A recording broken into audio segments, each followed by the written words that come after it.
Profits that Endure in Free Enterprise. Hi, I'm Michael J. Muccio, author of America's Battle for Free Enterprise, The Value of Incentive and Competition. Today we're going to talk about Chapter 9 in the book, Greed and Snake Oil versus Honest Profit. That's another one of those titles that does require a bit of an explanation. Well, if business people, businessmen and women, don't make a profit, it'll soon go out of business and all the jobs will join the unemployment line. Honest people create honest, quality products or services and market them in a manner that's fairly, squarely, and by the rules. That's business at its very best.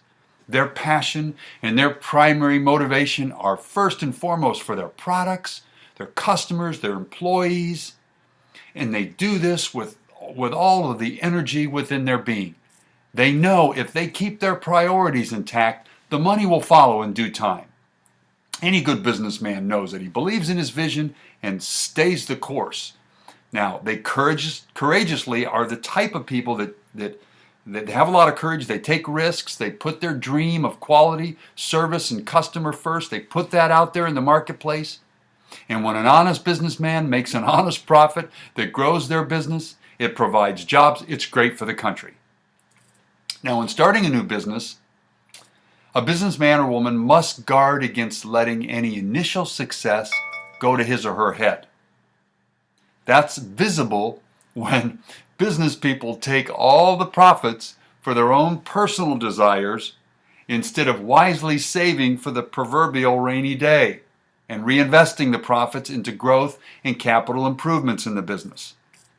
Now, the business person must keep a level head and not eat up the lion's share of their early profits. They got to keep reinvesting if they're going to grow over the long term. That business is profitable as it can possibly be. He or she is going to have plenty of time to slowly increase their personal wealth and receive the financial reward for their hard work.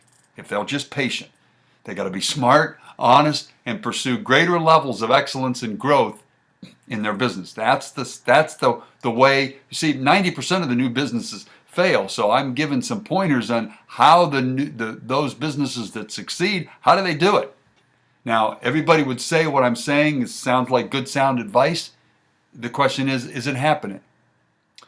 Well, one thing is for sure, it doesn't seem like good, honest businessmen are held up and admired very much in the media or in Hollywood in the movie culture. Because of and why would that be? It's because of the lousy example of some businessmen and women who get out of balance in their personal lifestyle, and then much of the general population and some politicians demonize all those that are profitable. It doesn't make a difference that athletes and movie stars and so forth like that live outlandish lifestyles. But if a business person does, they're going to get the axe. They're going to be criticized. A little unfair, but nevertheless, that's what's taking place. And they're looking to pounce on every opportunity to demonize business people. Why? I'm not even going to try to get into why. All I know is that's what's happening. And you think about it for a minute, about the movies. Many of the movies present the greedy business person out to take advantage of everyone, particularly the little guy, they'll say. Now, I've observed over the years, particularly young people are taken in by that. And business people have a pressure on them, there's no doubt about it, to minimize their mistakes and maximize the highest possible standard of leadership. Is it fair? As I mentioned, whether it's fair or whether it isn't, that's what's taking place.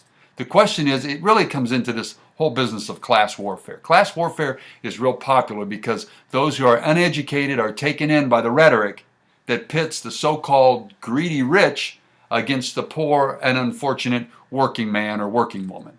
It sounds so sensitive and tender-hearted, but you know what it does? It preys upon the weakness of people. We need good examples in business community, and it'd be nice if the media would highlight those stories a lot more. And then we need honest and wise politicians that follow the words of Abraham Lincoln and appeal to the better angels of our nature. But imagine the good that can happen with honest politicians who really believe in free enterprise and honest business leaders that are good examples, that give young people something to shoot for. Well, I believe you'll enjoy that chapter in America's Battle for Free Enterprise, the value of incentive and competition. Again, I'm Michael Muccio, and we'll be back with more in just a few moments.